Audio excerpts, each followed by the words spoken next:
All right, here we are in LA at Vinny's place, a special guest. Hello, Vanity. Hello. Why don't you tell everyone out there a little bit about you? I'm a transsexual porn star. What else can I say? I grew up in Northern California, but I'm Mexican Spanish, and I came here when I was 7 years old. So Spanish is my first language. Okay. And we had you on the radio, obviously, not too long ago in Australia. I had you on the show. That's right. Which is funny because we met on like MySpace. Yeah, that's right. You found me somehow on MySpace. I have no idea. You know how you see the friends and the friends have friends, and it's like friends, and I'm like, oh, who's that? Oh, Vanity. Okay, hello. How long have you been on MySpace for?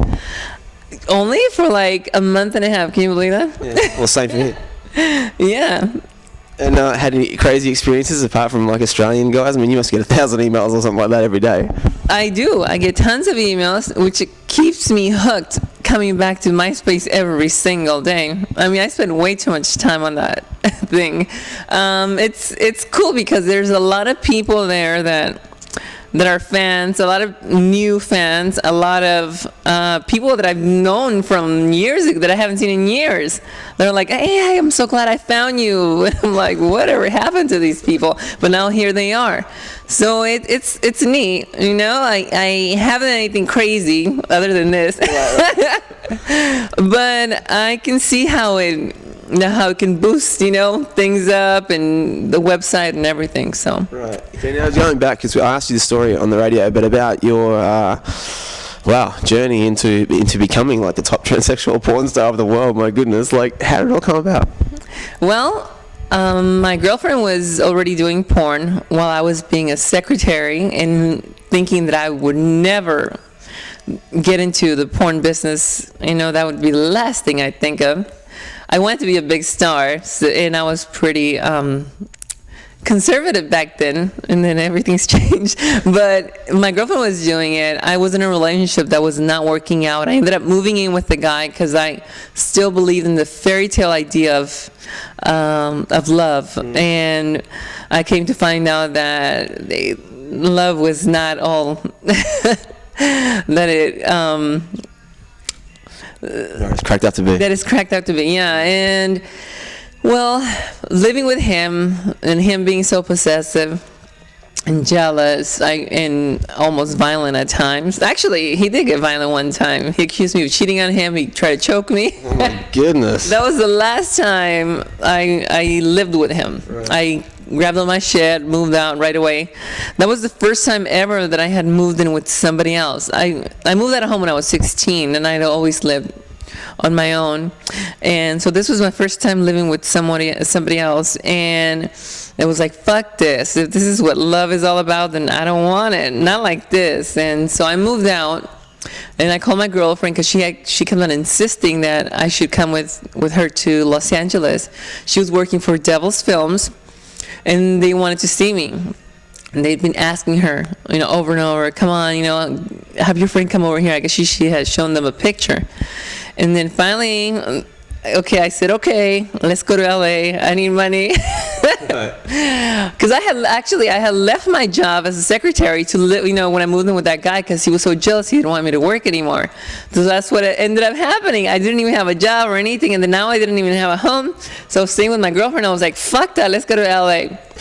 So right away I was like, I'm going to go there and I'm going to say I want this and I want that, and they're not going to give it to me, and that'll be it, right? So I came here and I was like, well, I want a contract and I want this much money, and they're like, okay. I was like, fuck, okay.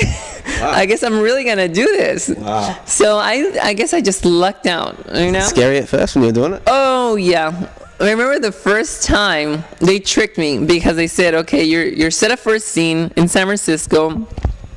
It's called, I can't remember what this place is called. It's like a sex club. Right. Of course, but it was in the daytime. Nobody else was there other than us. And we went in, and they did my hair and makeup and the whole thing. And I walk into the set, and the camera is set up and everything, and there's the bed. It was like a vinyl bed, And then there's 3 guys. And I was like, oh, okay. I didn't know this was going to be a gangbang. But I jumped right in. I mean, it was nerve-wracking, but I mean, what could I do? So little by little, I got more comfortable in that scene even. But in the beginning, it's like I couldn't really get hard. And also the one guy, it was his first time also, and he couldn't get hard. So him not getting hard, and it was like, oh, I don't know if this is, we're doing the right thing. And then finally I got hard. He barely got hard, but I fucked him.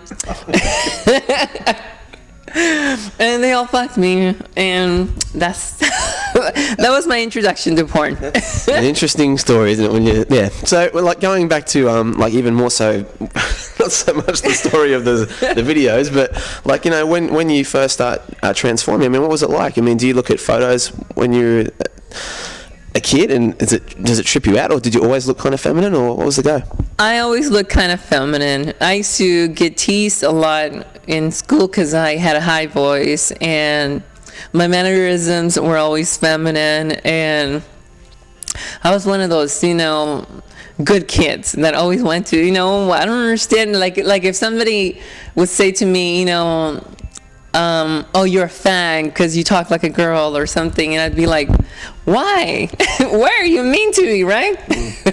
Ridiculous like that, Right. And so I was just one of those kids that I never understood it really, because I would stand up for myself and I'd be like, I'm not trying to talk like a girl, I'm a boy because I have a penis, right?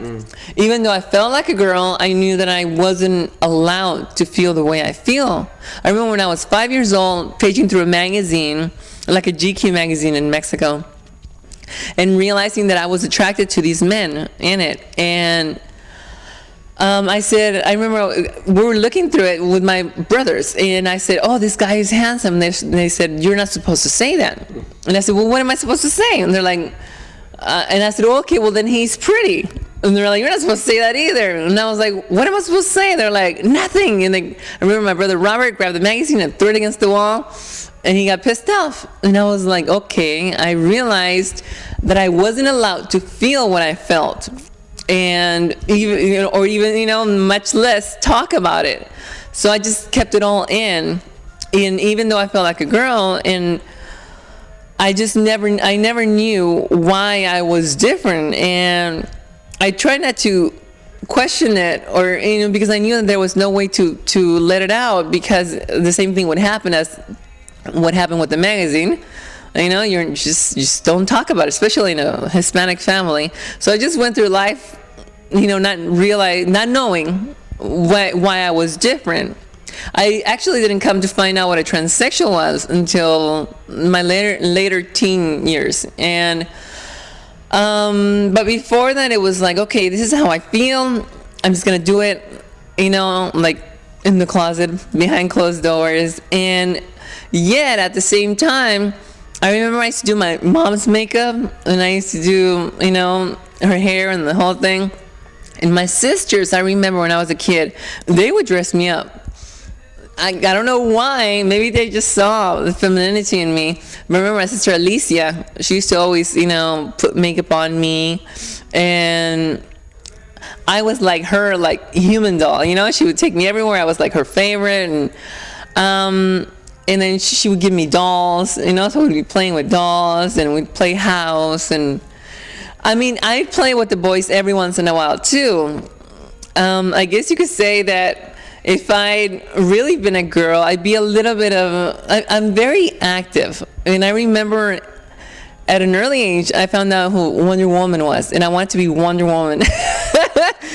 And I remember I saw my sister pretending to be Wonder Woman, and she got up on a fence, and she was walking like, almost running across on the fence, and I was like, oh wow, I want to do stuff like that. So I started like climbing trees, jumping on top of roofs. I mean, literally, when we came here to the States, I remember we lived in Redwood City, and there was these houses that were right next to each other that were almost identical. There was like about 8 of them. And I lived on the first one at the corner. We get up on the roof and we jump from house to house, pretending we were like action heroes. Well, I was always Wonder Woman. Right. And I'd always make my little brother be like like Batman, and then I have two little sisters. Well, I had two little sisters, now that they're not so little anymore. Yeah. But I remember they would be like the Wonder Twins, right? And so we'd always play like Super Friends, Justice League, and then sometimes I'd make my little brother be like female character. And he used to hate it. He'd be like, no, I want to be Batman or something. And he's like, no, this time you're going to be the Bionic Woman. Poor Carlos.